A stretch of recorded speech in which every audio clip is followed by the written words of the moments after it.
Hey y'all, it's me G Money and I am in School is Fun mode, and today we're going to talk about meiosis, also known as meiotic cell division.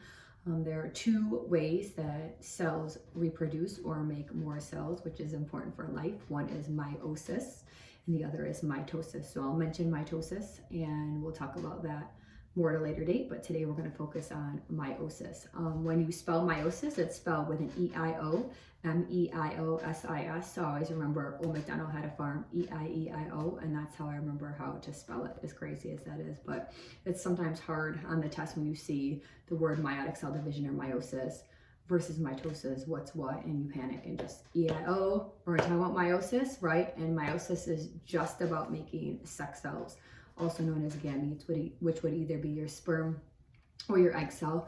And sex cells have to have half of the genetic information, or half of the DNA, or half of the chromosomes. That's like the same thing basically, right? Because half in the sperm plus half in the egg, right, combined during fertilization make the full amount in the zygote, right? So if you could just even remember meiosis, meiotic cell division, makes sex cells with half the genetic content, right? Because half plus half makes a baby, makes a whole baby, right? So that's the basic. So we're going to talk specifically about what happens in the cells, and I'm going to leave a lot of the details out. I'm just going to keep it really, really basic, right? So in meiosis, you're going to start in the gonads, either the testes or the ovaries, right? And inside some of those cells, you will have the full amount of genetic information. So these represent the chromosomes, and we haven't done genetics yet, but chromosomes are pieces of DNA, right? You get one from your mom and one from your dad. It's very exciting. So you have pairs of chromosomes, and you might know that humans have 23 pairs of chromosomes.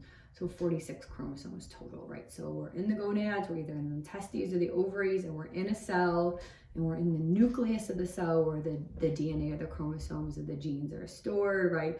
And we have the complete set, right? So instead of showing you 23 pairs of chromosomes, right, I'm just showing you one pair of chromosomes. And different animals have different plants, different species have different numbers of chromosomes. For example, dogs have 78 chromosomes. So that would be, oh my gosh, 78 divided by 2, 39. They have 39 pairs, right? So you have 23 pairs of chromosomes, which is very exciting. So the first thing that happens in meiosis is the DNA or the chromosomes or the genetic information has to copy itself, which is called replication. So this is a regular cell, has the full amount of DNA, and we call it a diploid cell.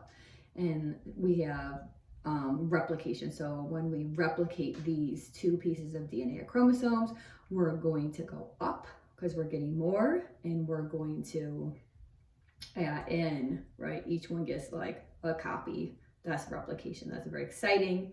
And another exciting thing that happens with the DNA replication is chromosomes, which I can't show you this, but the chromosomes will actually swap pieces of their genetic information around. Actually, we can rep it, right? We can rep it, we could swap it around, and that creates variation. And we'll find out in our genetics unit and in our evolution unit why variation is vital for the success of any species, right? The variation is good.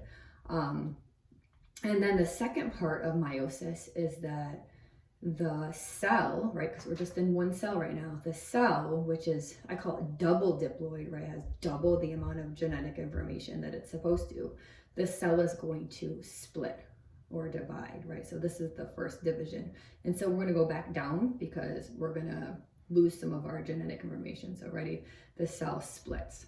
And now we're back to where we started, right? We're back to a cell with the full amount of genetic information or the full amount of chromosomes or DNA, but instead of one diploid cell, we've made two. And if we stopped here, that would be mitosis. That would be how we make more body cells. So if we get a scratch, we need more body cells, mitosis. If we, are losing skin cells because we're ashy, we need some fresh skin cells. Those are body cells, mitosis, right? But meiosis is about sex cells. And we don't want sex cells with a full amount of DNA. We want sex cells with half the amount of DNA, because half in the sperm plus half in the egg makes a whole baby, right? So now we're going to do one more division. So we're going to go down further, the second meiotic division, right? And I can't get 4 hands. That would be cool, but I can't. So what I'm going to do is just move my chromosomes far apart. So here we go. We're going to go down, and what we end up with, right, is 4 cells, right? Either 4 sperm cells, or we end up with 1 egg and what's called 3 polar bodies, which are like, they don't get to be eggs. They feel sad, right? But we end up with 4, not diploid cells, but haploid cells. Haploid cells, and they have half of the genetic information. So for human, it'd be 23 chromosomes or pieces of DNA in each sperm cell. For a dog, it'd be 39 pieces of DNA in each sperm cell. For a fruit fly, it'll be 4 pieces of DNA in each sperm cell, but you end up with half the genetic content, but 4 cells, right? So we started with 1 cell with the full amount of DNA, which is diploid, and it replicated. So we have 1 cell with double the amount of DNA that it's supposed to have, which I call double diploid, which I just made up. And then we have our first meiotic division. So now we have 2 cells, the regular amount of DNA, 2 diploid cells. And then we go for our second meiotic division, right? And they're going to split the DNA again, or the chromosomes again, and we end up with 4 cells with half the genetic information. So 1 cell that's diploid with the full amount of DNA, 1 cell that's double diploid because the DNA has replicated or copied itself, and crossing over occurs here, which is an exchange of DNA that creates variation, which is very wonderful for the species. And then we have our first meiotic division. So we have 2 cells with the full amount of DNA, which are called diploid. And then we have our second meiotic division. We have 4 cells, half the DNA, called haploid cells. And we want half in the sperm and half in the egg to make a whole baby. Baby cry. Babies are a lot of work. It's me, G Money, and I'm out.